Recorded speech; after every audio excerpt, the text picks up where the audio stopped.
ولا تجيب ولاد للدار رغم اللي الاخرى ماهيش موافقه. اي سيدي كما سيدك المستشار القانوني بعث الميساج اللي باش نقراه لكم توا لزينب. الفيديو نتاع اليوم وكما برشا فيديوهات جايين باش نحكي لكم قصه غريبه برشا من القصص اللي قاعده تجينا في مكتب الاستشارات لا تقلق. بالطبيعه باش نحكيو على المشكله القانونيه والحل نتاعها اللي احنا وفرناه، وزاده باش نكتشفوا من بعضنا ايش قاعد يصير في وسط المجتمع بالرسمي، حكايات غريبة برشا. يا سيدك يا بن سيدك، اسمي أشرف ولي شهر القانونجي، ومرحبا بكم في أول فيديو يوتيوب ليا. يا سيدي خويا الغالي وأختي الغالية، حبكم تركشوا توا شنو قاعدوا نحكيو، وش نحكي لكم حكاية زينب.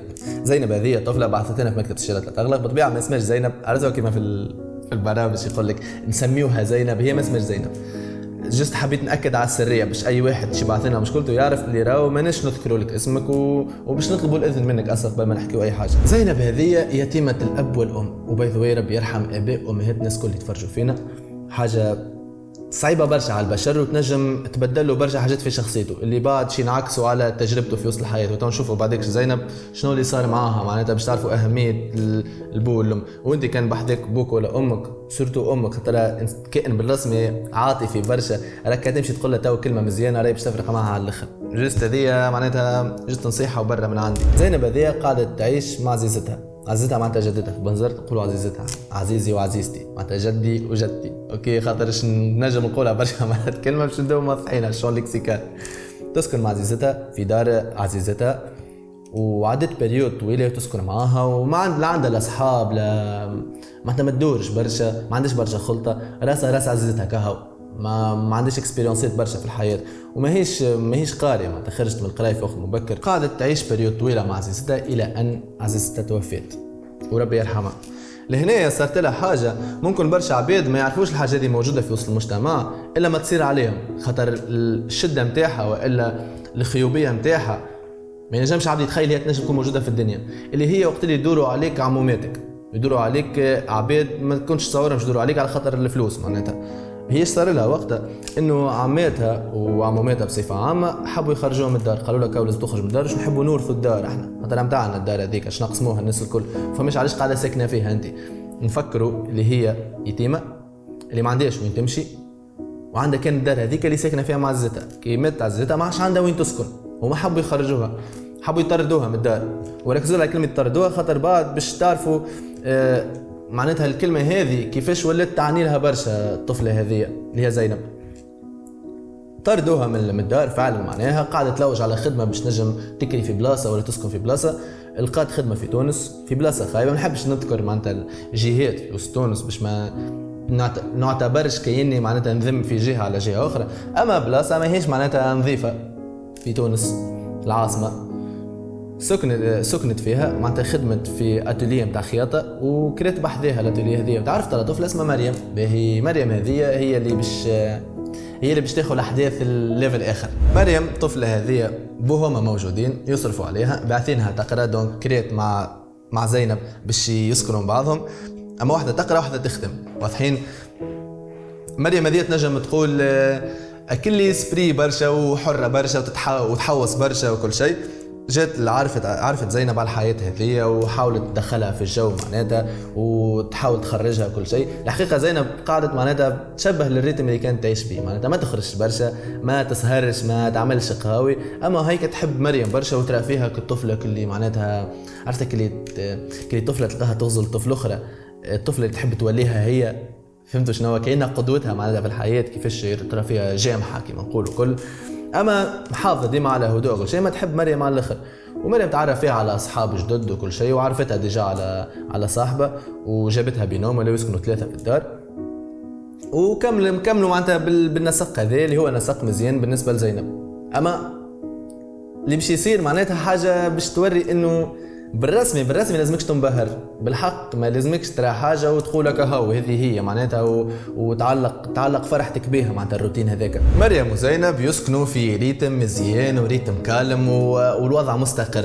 بدات مريم كما نقولوا ساعات هكا تحسها تنبس في زينب، معناتها توصل حتى تلمحلها على فقرها نتاع انت ديما تنجمش تاخذ هذيك مش مجيبك ليها، حكيت من النوع هذاك فاهمين، نتصور تعرفوا ليكزومبلوات كيفاش يصيروا في الدنيا. المشكله الكبيره شنية؟ انه بدا يكون ضغط على زينب، وزينب ديما ترى انه هي الطفله اللي ما تعرفش، الطفله اللي ما هيش مثقفه، الاخرى تعرف اكثر منها، معناتها احتمال تكون كلامها هي صحيح. الاخرى كانت ديما تطيح وتحاول انها تجاري الوضع معناتها، وتقول برا برك هنا ساكنين ومريم صاحبتي والصحاب يصير معناتها يتعاركوا ويتنافسوا وكل شيء، رغم اللي هي لاحظت حاجات في الكلام ما يتقالوش من عند صاحبتها، اما تقول معناتها ما نتصورش هذاك ما يتقالش، نتصور عادي العرك بين اصحاب. وذي نحب نجذب انتباهكم حاجه شباب، انه كي تلاحظ حاجه والشعور نتاعك ولا الحدس نتاعك يقول لك يا ولدي راهي الامور مش مريقله، تبعوا الحدس نتاعك، ثبت فيه مليح، ينجم يكون واحتمال كبير يكون هو صحيح الحدس نتاعك. زينب ما تبعتش الحدس نتاعها، قاعدت تتحمل في الكلام ولا النبذيات ولا حاجه كيما هكا والتسلط نتاع مريم، وتقول معناتها عادي نجم تحمل، اما اللي باش يصير بعد ما نجمش تتحمله. اي سيدك رقدت وقامت، ومريم طلعت في الريتم، ولا تنبس فيها بالقوي، ولا تحكي معها كلام خايب، ولا تجيب ولاد للدار، رغم اللي الاخرى ماهيش موافقه، زينب ماهيش موافقه. ما نعرفش انا شنو رايكم شباب في انه الطفله تجيب ولاد للدار، ومتاكد فما برشا عباد يتفرجوا فيا تو يراو يقول لك اخي فما منها الفازه هذه، خاطر انا كنت في بنزرت قبل ما نمشي لسوسه، معناتها كنت نسكن في بنزرت مع عائلتي، وبعد مشيت كريت في سوسه، وانا جاي ما كانش في مخي جمله اللي فما ولاد نجموا يتلموا مع بنات في ديار وحكيت هكاكا، ولا طفله تجيب ولاد لدارها، كنتش راها حاجه موجوده هذه، بعد اكتشفت لي موجوده. دونك نعرفش شنو رايكم انتوما، ما نحكيش من الناحيه ديني ظاهره شنية واضحه على الاخر بالدين، شنو نحكي من ناحيه اخرى معناتها من ناحيه لوجيك، من ناحيه اخلاق، من ناحيه ثقافه، ما نعرفش انا، اعطيني رايكم برا في الموضوع هذا، نقطه صغيره وبرا. بدات تجيب في ولاد، تتكيف في الصاله، معناتها كيما نقولوا كأنها تكره فيها انها تخرج باهي، وضغط عليها وتحب تفرض عليها قيود معينه. زينب خذت قرار، انا عجبني القرار هذايا رغم اللي ما كانش ناجح، انها هي حاولت تقف في وجه مريم، وقفت هكايا وقالت لها اسمعني ما تحكمش فيا، وراني نعمل اللي نحب، ورانا متكافئين معناتها في الدار هذيا كيما انت كيما انا. كي نقول لك مثلا ما تكيفش في الصاله ما تكيفش في الصاله، مع برا تكيف في بيتك، نقول لك ما نحبش تجيب لي شكون ما تجيبليش شكون، ولا جيب لبيتك، ولا ما نعرفش نلقاو حل مفيد كوميونيكي معايا، نصوتوا مع بعضنا، مش هكاك تتصرف وحدك. تعمل هكايا مريم، ومعناتها والوضع من الاول يظهر انه فمك هاو معناتها عايش تقفلها، شنو باش يصير تضربها؟ ما نجمش تضربها. تعمل هكا مريم، تقول نجم نطردك من الدار، انا هيك بس روحك نطردك من الدار. علاش قالت لها هكا؟ على خاطر فتكم بالحديث، مريم هي اللي مسحها الكونترا مع الملاك، وين هنا المشكله الكل، المشكله القانونيه اصلا اللي تخلقت اللي جت على خاطرها زينب، هو انه مريم صحها مع الملاك في الكونترا، ما فماش اسم زينب جمله، معناتها بالنسبه لزينب مريم هي اللي تنجم تخرجها، اوكي هذا اللي فهمته زينب ان توكا. دونك كي قالت لها كيكا زينب تكبست على الاخر، تصور انت طفله معناتها في تونس ما عندها حد غادي، ما عندهاش مدخول معناتها يسمح لها باش تخرج تكري وحدها فجأة، لازمها تشوف الدار وتشوف معها بينومة أخرى، وشوف ساعة باش تلقى بلاصة غادي ولا تلقى بلاصة بعيدة، واسكت تبدل الخدمة ولا ما عندها برشا حاجات، وهي طفلة معناتها ما عايش مخالطة برشا، ما تعرفش كيفاش تتصرف في الحالات هذوما. دونك كراتها كل حضروا روحكم بلاصتها كل جحيم معناها السيتياسيون تاعني باش نجم نطردك وتعمل اللي نقول لك عليه. دونك هي رخفت شويه روحها، ويا ريتها ما رخفت، على خاطر مريم ولات تزيد تطلب منها حاجات اكثر، ولات تقول لها تفرض عليها مثلا نتفكر قتلي تفرض عليها انها ما تدخلش الكوجينه بعد نص الليل، حتى كان جوعت تحب تعمل تحريج حاجه تدخلش خاطر حس ومعون وكل شيء، وهي الاخرى تحب ترقد فاهمين. فرض عليها انها هي تنظف التواليت، احبس فاهمين. فرض عليها برشا حاجات، ونحب نوصلكم فكره انه ريت الانسان كي يجسك في فازه وبالرسمي، ركزوا معي يا شباب في هذه، انسان كي يجسك في حاجه ويجرب روحه ويقول زعما تخطف ولا وتخطف معاه، راهو باش يزيد يحب ياخو اكثر. معناتها كان مثلا واحد غزر لك مره غزره نتاع فيها تقليل من الاحترام، هكا خلى لك احترامك ودزها بتفدليك، يا اخي انت قبلتها ما علقتوش عليها جمله، راهو في المره الجايه باش يزيد يقوي الدوزه، ومره جايه يزيد يقوي الدوزه، حتى كانوا ما يقولوش بروحه، راهو حتى كانوا ماهوش انسان خايب، هذه لازم تفهموها، حتى كانوا ماهوش انسان خايب، راهو كي يلقى انسان مطيح له راهو باش يطلع فوق، وهذيك هي الطبيعه البشريه، الطبيعه الحيوانيه بليتو اللي هي في غريزتنا، تلقى انسان راضخ تطلع فوقه. لازم انت ديما تخلي روحك متكافئه مع العبد. هو حب يطيح تلقعوا ما فيهاش، هذه خذوها من تجارب خاصه ومن تجارب علميه ومن علم نفس بصفه عامه. زينب ما عملتش بالنصيحه هذه. زينب طيحت لين ولات تعيش في سيتياسيون تاع كاينه في حبس، عندها وقت معين تدخل فيه الكوجينه، وقت معين تدخل فيه التواليت، تنظف فيه التواليت. والسيتياسيون هذه علاش؟ على خاطر في مخها انه مريم تنجم تطردها. باهي الاحداث توا مش تتبدل. نهار من نهارات زينب قاعده تدور في السوشيال ميديا ويعرضها فيديو شكون؟ اخوكم القانونجي. نحكي وقتها على حاجه تابعه العقود. نورمالمون نحكي على حاجه تابعه الكري، خاطر قالت لي فيديو نتاع الكري ولا شنو. نحكي على حاجه تابعه اللوكاسيونات وكل شيء. وقلت اللي عندي مكتب استشارات نجم تمشي تحكي معاه معناتها ويفض لك مشكلتك. بعثت لنا مكتب استشارات، وصلت لنا المشكله، قريتها انا خاطر ديما كما نقولوا هو داشبورد كبير هكايا، انا ديما في وسطه معناتها. صحيح مش انا في الاستشارات، اما ديما في وسطه، ديما راكش غادي، خاطر ديما نسبيري مشاكل العباد، نقول المشكله هذه نجم نحكي عليها في فيديو، المشكله هذه نجم نعمل فيديو يحلها، ما تقعدش معناتها تستحق عباد يجيو يخلصوا باش يعملوها، نجم ننشرها اكثر المعلومه، فما ديتايات ما يستحقوش اصلا استشاره، خلي يعرفوها العباد، فاهمين؟ دونك ديما راكش غادي. كريتها المشكله وقريتها. الحقيقه اول حاجه معناتها شدتني هي كيفاش انسان تقلب عليها، خاطر وهي تحكي مريم في الحكايه، هي تحكي زينب في الحكايه، تحكي كيفاش ولات تغزر المريم. كل انسان عرفتوها، كل الانسان اللي تغزر له وتقول معاش عقله. ممكن من اخيب الحاجات اللي تصير العبد هو انه يغزر الانسان عارفه مليح في بريود طويله، ويغزر له معاش يعقله، معاش يراه هو بيدو، يقول يا اخي هذيك نفسه اللي قعدت معاه قبل، هذيك نفسه اللي حكيت معاه قبل، يا اخي شبيه يتصرف هكا، يا اخي صار شنو صار؟ عنده برشا اسباب، ومن اهم الاسباب هذيك انه جسك مره وانت سيبت له، طيح لك قدرك مره وانت رخفت له وانت سامحته وانت ما رجعتلوش الساعه ساعين كما نقولوا، بالتراكمات يمشي ويتبدل يولي انسان اخر، وانت زاد تولي انسان اخر، تولي انسان راضخ وانسان قاعد يحقر فيك بطريقه مباشره وطريقه غير مباشره. هذاك اللي صار كي الحاجه هذيك. وانا حاجه تذكم بالرسمي ابار انه عابد كي عنده مشكله قانونيه ده غايظتني ونحب نحلله. عابد كي عنده مشكله انسانيه كيما هكا تزيد تشنعني اكثر معناتها، بالحق نشنع اكثر. الشيء اللي خلاني نسبق الاستشاره هذيك نحطها برايوريتي في الداشبورد، ونقول للمستشارين هذيك حطوها اولويه، خاطر احنا برشا وقت نبداو كومبلي ويقعد يتاجلوا الاستشارات لين يكلموهم بعد مده طويله، فاهمين؟ والسيسيون هذيك ما حبيتش تدوم معها جمله زينب. لو كلمها المستشار مختص في القانون تاع الالتزامات والعقود. على الشباب كان تعرفوا ولا في القانون فما برشا مجالات. هو صحيح تظهر بيسك الحكايه، اما انا قبل كي قلت باش نقرا قانون قلت يا اخي شنو باش نقرا؟ يعطوني معناتها دستور نحفظه كهو 3 سنين باش نقرا فيهم الدستور خلينا نحفظ فيه. بعد اكتشفت اللي انا دستور نتاعك انا قانون راهو. شفت الدستور مجله صغيره فيها مبادئ، وبرا القوانين الاخرين تلقى مجلات هكا خشنه.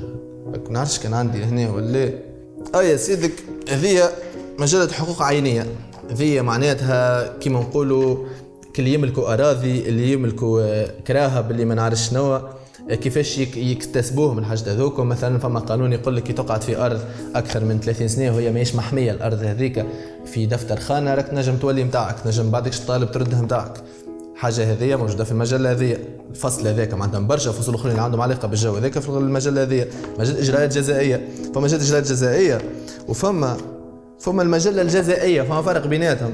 المجله الجزائيه فيها القوانين نتاع اللي يشد حبس، واللي معناتها كل حاجه قداش تستحق حبس وقداش تستحق خطيه. كالحاجات الممنوعه مثلا انك تتكيف زطله، مثلا انك تضرب عبد، انك تسرق، انك كذا. هي المجله الجزائيه. ومجله الاجراءات الجزائيه هي انه وقت اللي باش يطبقوا هذه كيفاش يعملوا بالضبط. كي يبعثوا لك استدعاء، بعد يجي عاد شو اسمه هو وكيل الجمهوريه اللي يعطيهم الاذن ودرجه الحكايه هذيك كل. مجله الاجراءات الجزائيه هذه مجله الاحوال الشخصيه، هذه معناتها القانون نتاع العائله، العرس كيفاش يتنظم، الورثه كيفاش تصير. هذه مرافعات مدنيه وتجاريه. كي انت تشكي بعبد كيفاش صعب باش تصير الاجراءات، وكيفاش تستأنف، وكيفاش تعمل تعقيب وما نعرف شنو، تمشي للمحكمه وين تقيد شنو تعمل. هذا لهنا. وهذوما راهو مش المجلات كل، فما برشا مجلات اخرين. فما مجله اسمها مجله الالتزامات والعقود، هذه تحكي على كونترا.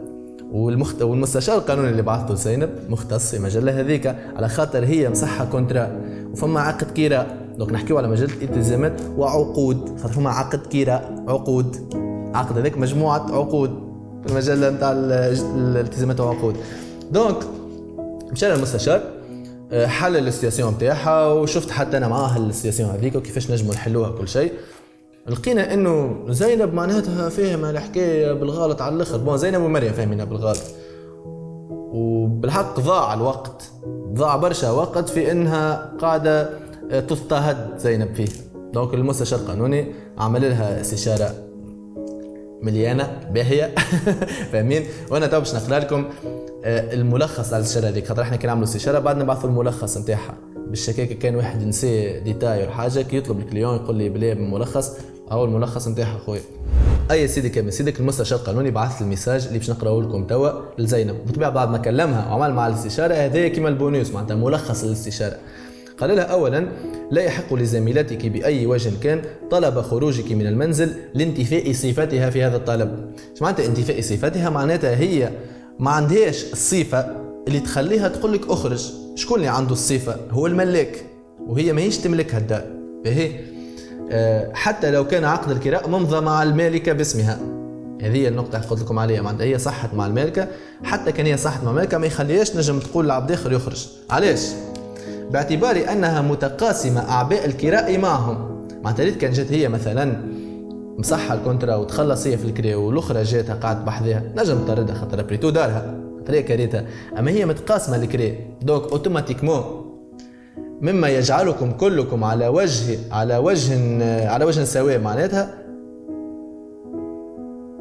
على وجه، على فهمت الفازة، على وجه عقد الكراء بالتساوي، على وجه او بالتساوي حتى في الاخر مما يجعلكم كلكم على وجه عقد الكراء بالتساوي، ولكم ما من حقوق كما لها من حقوق.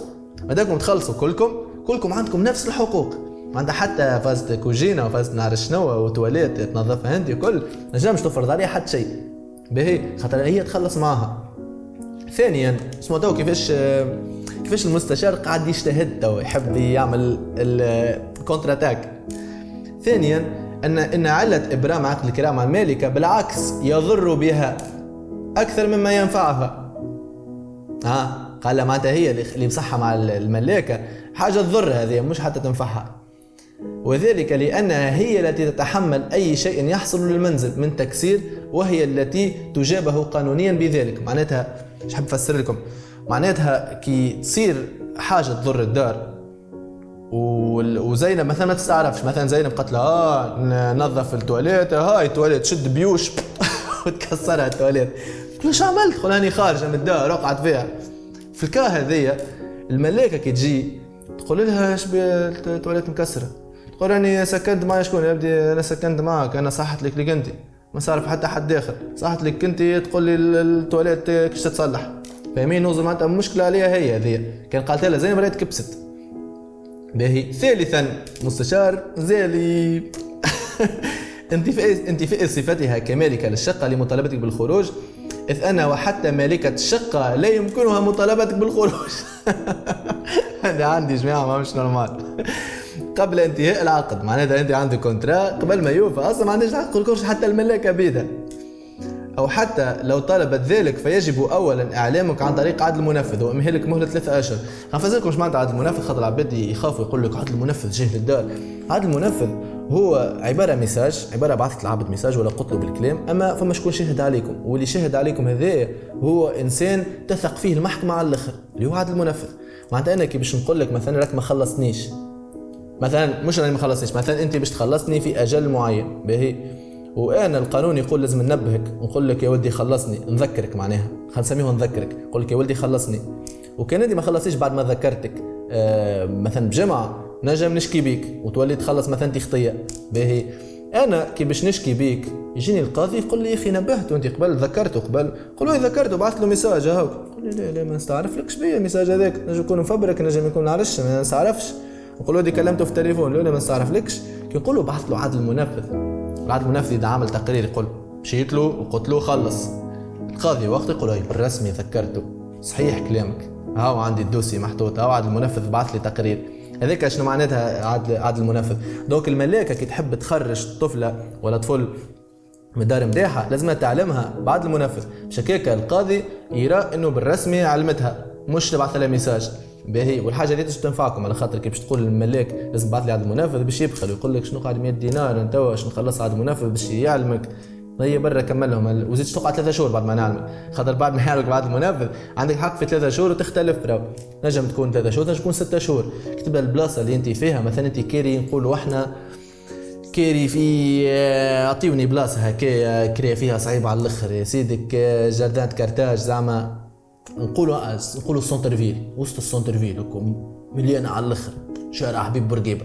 انت كيري غادي يجي الملاك يحب يخرجك باش يخرجك، انت باش تلقى بلاصه اخرى لازمك اشهر تلوش اشهر باش تلقى بلاصه بنفس الظروف وتبدا ماهيش بعيده برشا، خاطر عندك الاولاد يقراو في المكتب وما نعرف شنو، ونفس الميزانيه نتاع الكري معناتها مساله تتطلب برشا وقت توصل حتى 6 شهور. دونك هو يعطيك مهله ب6 شهور ديما حسب البلاصه، فاهمين؟ هذاك اش حبيت نقول. ساعات تبدا شهرين المهله، تبدا بلاصه فارغه ارينا جديده ما نعرف شنو جديد في تونس راني. المفيد قالوا امهالك مهله 3 اشهر البحث عن كراء والاستقرار فيه واي شكليه اخرى مخالفه لهذا الاجراء تجعلها تتحمل تبعات قانونيه. هو ايش حب يقول هنا؟ حب يقول انه ابار انت نجم تخرجك وهذاك تقول حكيته لك، لو كنت تقعد تقلق فيك وتقول لك هيا ما نعرف شنو، راك نجم تشكي بيها زاده باش تبدا معاش تحكي معك جمله، فاهمين؟ دونك الاستشاره هذه. وفي الاخر قال لها بالطبيعه ما قلت لكم الجمله، قال ما قلت لكمش الجمله ما نعرفش بينك في الكلام، قال اي مستجد جديد خلينا ميساج واحنا نتصلوا بك. والحمد لله يا ربي ما صارت حتى حاجه خايبه ومشيت الامور صحيحه ومشيت الامور بطريقه مفاجاه على الاخر. بالحق ما توقعتش تصير هكاك انا في الاخر. او باش نحكي لكم شنو صار. زينب كملت الاستشاره، عرفت اللي صاحبتها كانت غلطه، غاضها الوقت اللي عديته وهي تضطهد من انسان اخر على خاطر الجهل نتاعها، وحاجه مش عيب. الناس كل نجهلوا برشا حاجات، فايدة كي واحد يحاول يتعلم ويحاول يبربش. تكونت لها ثقه كبيره في المعلومات اللي تعرفها، وعيطت لمريم كبستها، حكيت لها قانونيا كيفاش هي ما عندهاش الحق، كيفاش زينب هي اللي عندها الحق، كيفاش نجم تباصيها اصلا، كيفاش نجم توزرها كما نقولوا احنا. مريم تكبست. القانون كما نقولوا النظام تفرض في وسط الدار، ما عادش نجم تدور بها الجمله، بالعكس ولات تحاول تكون هكا بها على خاطر معناتها تعرفت نجم تضرها. وذيك علاش حاجه مهمه انك عبد كان انت ماكش ناوي تضره، على الاقل تقول له راني نجم نضرك، خليه يعرف اللي انت قادر، انت ما كنتش معناتها اللي انت ماكش ضعيف، اللي انت انسان قوي. مهم برشا ان العباد يعرفوك انت انسان قوي. بعد ما نظمت الدنيا كل زينب، بعد ما ركحت الامور الكل، تعمل هكا وتنقل لدار اخرى وتبدل الخدمه، معناتها شفت بلاصه اخرى تخدم فيها وشفت دار اخرى. كي انا حكيت معاه خاطر تكلمتها بعد بريود، خاطر احنا نكلموا الكليونات بعد بريود نسالوه معناتها اش فماش ما فماش، كي نوعا ما سويفي، خاطر فما قضايا كيما نقولوا نحاولوا خاطر نجم يكون عبد نجيش البال نجم يعاود يسالنا مره اخرى. دونك نكلموه هو جراتويتمون الحكايه تكون كلامنا هيك. قالت لي هكاك نقلت وكل شيء، سالتها قلت لها بلي بعد اذنك معناتها علاش نقلت، كانت نجم تقول لي خاطر الموضوع انتريسون ولا بالنسبه لي. قالت لي بصراحه صحيح انا معناتها حبيت نعرف حقي وحبيت نفرضه، اما بعد اكتشفت انه زايد نعيش مع عبد في ظروف كما هكا، زايد نعيش مع انسان مانيش مرتاحه معه، انسان كذب عليا وانسان تقلب عليا بلوتو، انسان ضغط عليا ورضالي اني نعيش ظروف خايبه، نجمش نعيش معه ويقعد يتبسم لي ونوصلوا حتى مثلا نتعشاو في الصاله مع بعضنا الناس الكل. ما يعيش عيشه مرتاحه، نحب نروح كي نروح للدار نروح لبلاصه مريحه، وذي برسمي نتشارك معها على الاخر. انا بالنسبه لي الدار كي نروح لهنا اللي تو في داري، كي نروح لهنا نحب ما فماش حتى مشكل، نحب نرتاح هكا هو نرتاح مخي. دونك هذاك اش حبت تعمل. توا زينب كاريه في بلاصه اخرى، في ظروف خير، في سيتياسيون خير، حومه خير سورتو، وعبيد خير مع عبيد خير تسكن. توا نحب نختم بحاجه مهمه على الاخر، مهما يكون العبد قريب لك، مهما يحسك اللي هو يحبك، عمرك ما تعطي الامان للاخر. خليك ديما مثقف وعارف كيفاش تحمي روحك، عارف شنية حقوقك، عارف كيف تنجم تدافع على روحك وترجع حتى المضره. عمرك ما تعمل على حب العباد، بالكونتر تنجم تعمل على خوفهم منك، خوفهم من فكره انك في اي لحظه قادر تدافع على روحك. الحب اختيار، هما يختاروا يحبوك، الخوف ماهوش اختيار. عمل على خوفهم، ينجم يكون خير، بروبابلومون باش يكون خير. ان شاء الله يكون اول فيديو لي على اليوتيوب عجبكم. نعملوا صفقة صغيرة، أنا نحكي لكم قصة مزيانة، قصة انتريسونت، ونعطيكم حلول قانونية، وانتوما في المقابل حط جيم، حط كومنتير، وكي تحط كومنتير ماذا بيا تحكي لي بالرسمي رايك في اللي كنت تسمع فيه، وكي كان نجموا نتناقشوا مع بعضنا. يعطيكم الصحه على وقتكم ونشوفوكم بخير.